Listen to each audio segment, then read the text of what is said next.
Diffraction देखते हैं, विवर्तन, विवर्तन, इसको कहते हैं डिफ्रैक्शन। डिफ्रैक्शन होता है, ये क्या होता है डिफ्रैक्शन?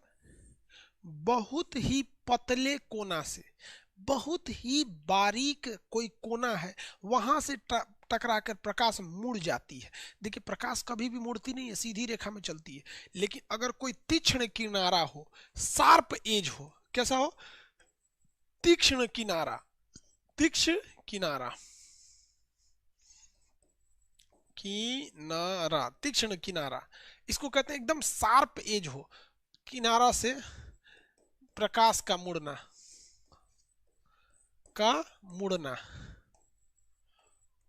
बहुत पतले किनारा से ना प्रकाश हल्का सा मुड़ जाती, ज्यादा नहीं मुड़ती। प्रकाश का मुड़ना ये ज्यादा नहीं होता, बहुत हल्का मुड़ती है। मुड़ना इसके कारण क्या होती है, वो प्रकाश हल्का सा मुड़ जाती है, जिस वजह से वहां चमकीली दिखती है। जैसे आप देखे होंगे ब्लेड, जो देखते होंगे रेजर ब्लेड, एक तोपाज का हम लोग के समय ब्लेड आता था, तोपाज ब्लेड। आप अगर इस ब्लेड को देखे होंगे तो इसका कोना चमकता है,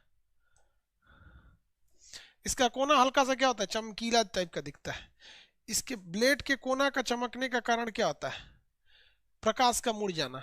देखिए ध्यान से, इस ब्लेड के कोना के पास देखेंगे ना यहाँ पर, तो यह हल्का सा इसका कोना क्या हो जाता है, चमकीला दिखता है। इसका शार्प एज हल्का सा चमकीला दिखता है, क्योंकि यहाँ से प्रकाश हल्की सी मुड़ जाती है, बाकी कभी प्रकाश नहीं मुड़ती है। प्रकाश जब भी मुड़ती है तो बहुत ही कोना बारीक रहना चाहिए। क्या है, मेरे कलम के सहारे प्रकाश मुड़ेगी? नहीं मुड़ेगी, प्रकाश नहीं मुड़ती है। किसी को कोई दिक्कत है? प्रकाश नहीं मुड़ती है। आगे बढ़ जाए, किसी को कोई प्रकाश जब भी चलती है सीधी रेखा में चलती है। तो प्रकाश का हल्का सा मुड़ जाना क्या कहलाता है, विवर्तन कहलाता है। लेकिन ध्वनि में देखिएगा तो विवर्तन बहुत ज्यादा होता है, पढ़ाए हैं। उस जरा कहीं छेदा उदा देख के घुस जाती है, वो कमरा में बतिया रहे, एक कमरा में सुनाई दे देगा। तो ध्वनि में विवर्तन यानी डिफ्रेक्शन ज्यादा होता है, प्रकाश में बहुत कम होता है। प्रकाश में विवर्तन होने के लिए कोना का बहुत पतला होना जरूरी है। यानी कितना जरूरी है, 1 मीटर को 1 करोड़ टुकड़ा में तोड़ दीजिए, उतना जरूरी है इसको। समझ में आ गया कि नहीं आ गया? 1 करोड़ में तोड़ना पड़ेगा इसको, यानी 10⁻⁷मीटर होना चाहिए। -7 का मतलब कितना, 1 करोड़ बार तोड़िए। अब इतना बड़ा रॉड को 1 करोड़ बार तोड़ेंगे तो इतनी चुकी बचेगा। बहुत ही पतले एरिया को, बहुत ही पतले एरिया पर ही प्रकाश मुड़ेगा, या बहुत ही चिकना पर मुड़ेगा, अदरवाइज में नहीं मुड़ता है। प्रकाश के मुड़ने की घटना को क्या कहते हैं, विवर्तन कहते हैं। ये दोनों में देखा जाता है, ध्वनि में भी देखा जाता है और प्रकाश में भी देखा जाता है। लेकिन ज्यादा किस में देखा जाता है, ध्वनि में देखा जाता है। ज्यादा किस में देखने को मिलेगा, ध्वनि में देखने को मिलेगा। इसका प्रैक्टिकल एग्जांपल देखिएगा, हवाई जहाज का परछाई बनता है, नहीं बनता है? हवाई जहाज का परछाई नहीं बनता है। आगे बढ़े।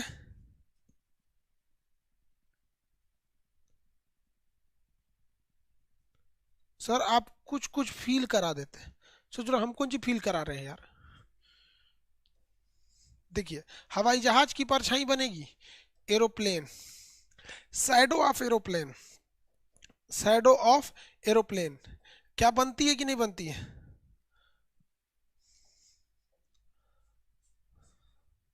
हवाई जहाज की परछाई बनती है या नहीं बनती है?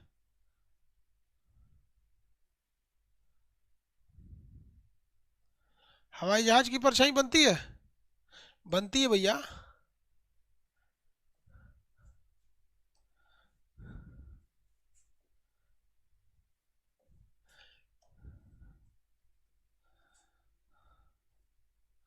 हवाई जहाज की भी परछाई बनती है। देखिए सबसे अच्छा एग्जाम्पल यहाँ है। ससुरा ये खुलबे नहीं करेगा, नौटंकी कर देता है। कुछ कुछ ऐसा ऐसा होते हैं ससुरा खुलबे नहीं करता है सब फैलवा। देख रहे हैं कितना अच्छा है, खुली भी नहीं करेगा, ससुरा खुलबे नहीं करेगा, नौटंकी करेगा। भागो, साला नहीं खोले तो।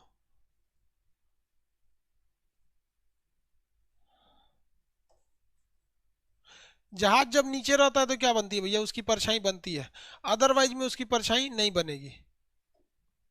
ये भी खुलेगा कि नहीं बनेगा?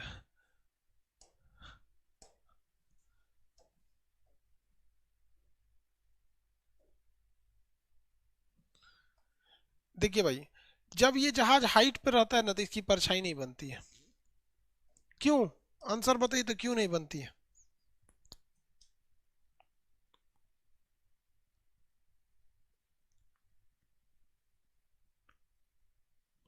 कबो कबो बनता है। ले, ये देखो यहाँ अपने से व्हाट्सअप लिख दिया। अभी से जो है सारे पेज पे लिख देगा। देख लो, सब पेज पे लिख देगा अभी। अब जहां जहां जाएंगे ना तो जब व्हाट्सअप लिख देगा ही। तो तुरा कौन बोला था रे व्हाट्सअप लिखने के लिए? अपने से वो व्हाट्सअप लिख देगा सब पेज पे। सब पेज पे क्या लिख देगा? व्हाट्सअप लिख देगा। देखिए बबुआ,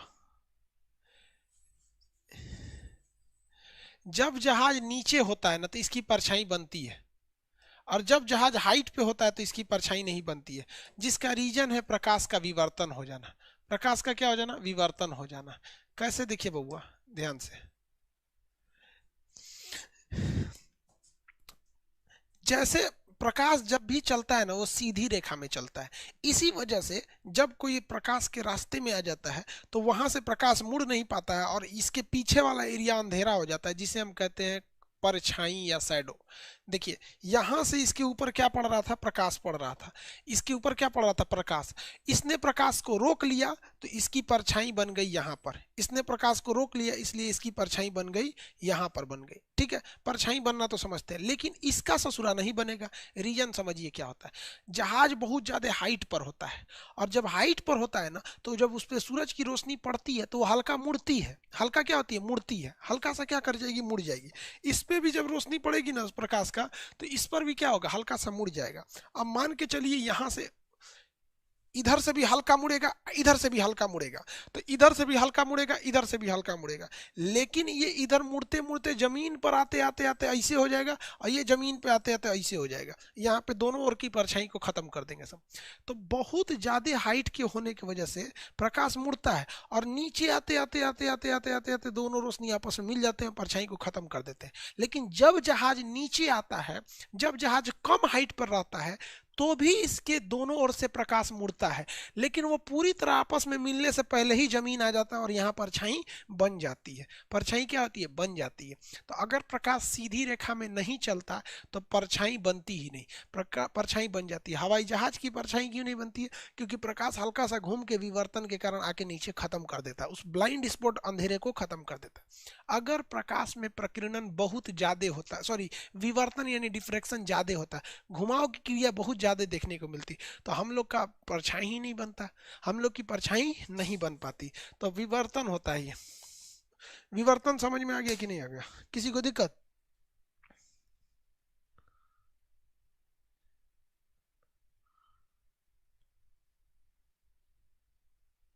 किसी को दिक्कत है तो बोलिए।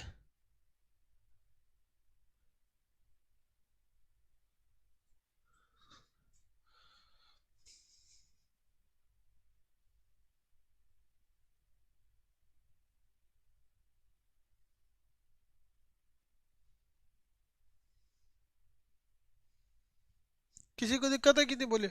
एगो फिर सर जहाज में बैठे हैं। हाँ भैया बैठे हैं। कुछ समझ, कौन चीज समझ में आएगा? जब समझ में आता है थोड़ा देर, 5-10 मिनट समझ में आता है, जब तक क्षोभ मंडल में रहती है तब।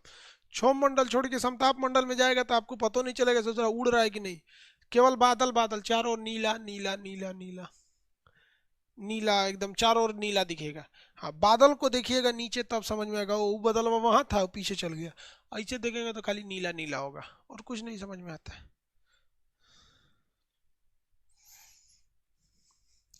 बिना जहाज पे बैठे पूरा जहाज का वीडियो बना दिए हैं। सोचा जो लड़का पायलट का ट्रेनिंग करता है सब पहले वीडियो देख लेता है, अरे बाप रे बाप, खान सर जहाज वाला बना है।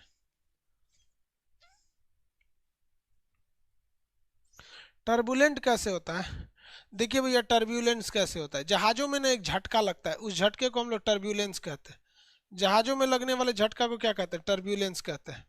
जैसे यहाँ देख लीजिए, ये जहाज जब बादलों से टकराता है ना, जहाज जब बड़े बड़े बादलों से टकराता है तो हल्का हल्का क्या हो जाता है, डिस्टर्ब हो जाता है, हल्का क्या हो जाता है, डिस्टर्ब हो जाता है बड़े बादलों से, तो उसे के कारण भी टर्बुलेंस होता है। जबकि टर्बुलेंस का मेन कारण क्या होता है, सरफेस का लेयर, एटमॉस्फेयर का लेयर। आपको पता है कि हवाई जहाज जो होता है वो समताप मंडल में उड़ता है, लेकिन जब समताप मंडल को छोड़ के क्षोभ मंडल में आता है तो उसमें टर्बुलेंस उत्पन्न हो जाते हैं। सब क्या उत्पन्न हो जाता है, टर्बुलेंस। देखिए, हम लोग जिस परत पे रहते हैं ना उसको कहते हैं क्षोभ मंडल। हम लोग किस में रहते हैं, क्षोभ मंडल। इस क्षोभ मंडल में बहुत सारे धूल कण है। क्या है, धूल कण है। इसके अलावा इसमें बादल है। जबकि हवाई जहाज जो उड़ता है वो किस में उड़ता है, समताप मंडल में उड़ता है।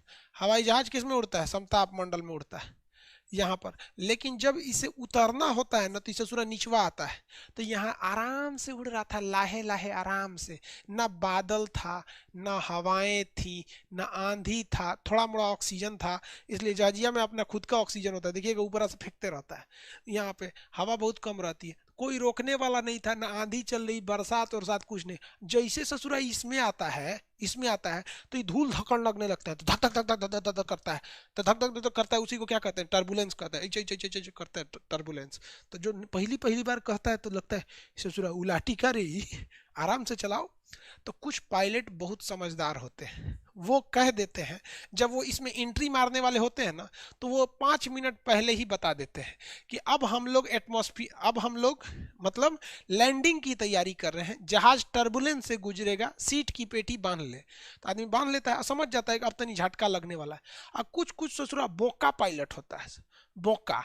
ओकरा तो दिन भर में 20 बार जहाज उड़ाना है, उसको क्या मतलब है खड़खड़ खड़खड़ क्या कर रहा है। अरे भैया, पीछे कोई कमजोर दिल का बैठा होगा, कोई पहली बार बैठा होगा, कोई गांव का व्यक्ति बैठा होगा, उसको 2 मिनट पहले बता दो ना यार। बता दोगे तू समझ जाएगा। कह देता है 2 मिनट के लिए झटके महसूस होंगे, आप सीट की पेटी बांध लो। बहुत दिल खुश हो जाता है कि इंसान को हमेशा दूसरे के प्रॉब्लम समझना चाहिए, अपने हिसाब से सोचिएगा तो दिक्कत होगा। यार हम अपने हिसाब से सोचने लगे कि हम ये है, तो हमको तो फिजिक्स से सोच रहा, हम कितना तेज कोई बता देगा फिजिक्स तो समझ में आ जाएगा। हम आपको क्या करते हैं, एकदम छोटे से छोटे लेवल पे समझाते हैं, आपको समझ में आ जाता है।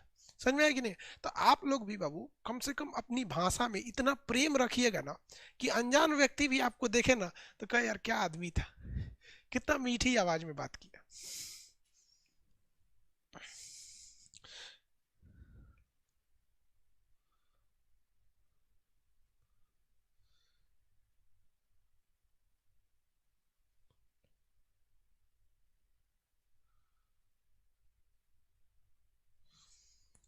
कौन बोलता है यूट्यूब पे मेरा शादी हो गया, बकलोल कहीं के, शादी नहीं हुआ। अरे मेरा अभी कौन बोल दिया कि हमारा शादी हो गया। तोरा नहीं लगता हम इतना खुशहाल रहते हैं, शादी के बाद पॉसिबल ही नहीं है। विवर्तन समझ में आ गया आप लोग को। अब अगला टॉपिक देखते हैं। किसी को विवर्तन में दिक्कत है तो बोलिए। विवर्तन की घटना प्रकाश में होती है या ये ध्वनि में होती है। भैया होती तो दोनों में है। ज्यादा हो जाती है ध्वनि में, कम होती है प्रकाश में। 10⁻⁷ मोड़ होना चाहिए, बहुत कम होती है। लेकिन हाइट पे ज्यादा होने को पक्षियों के भी परछाई नहीं बनते, अगर ज्यादा हाइट पे उड़ेंगे तो। कम हाइट पे उड़ेंगे तो बन जाएंगे। कितना ऊंचाई पर उड़ता है जहाज। देखिए नॉर्मल प्लेन 40,000 फीट तक ऊंचाई पे जाता है, 40,000। उससे ऊपर नॉर्मल प्लेन को नहीं भेजा जाता है, लेकिन कभी कभी इमरजेंसी में 45,000 फीट पे भी भेज दिया जाता है। नॉर्मल जो आप उड़ते हैं वो 25 से 30 हजार फीट की ऊंचाई पर उड़ते हैं। 25 से 30 हजार फीट की ऊंचाई पर आदमी नॉर्मल उड़ता है।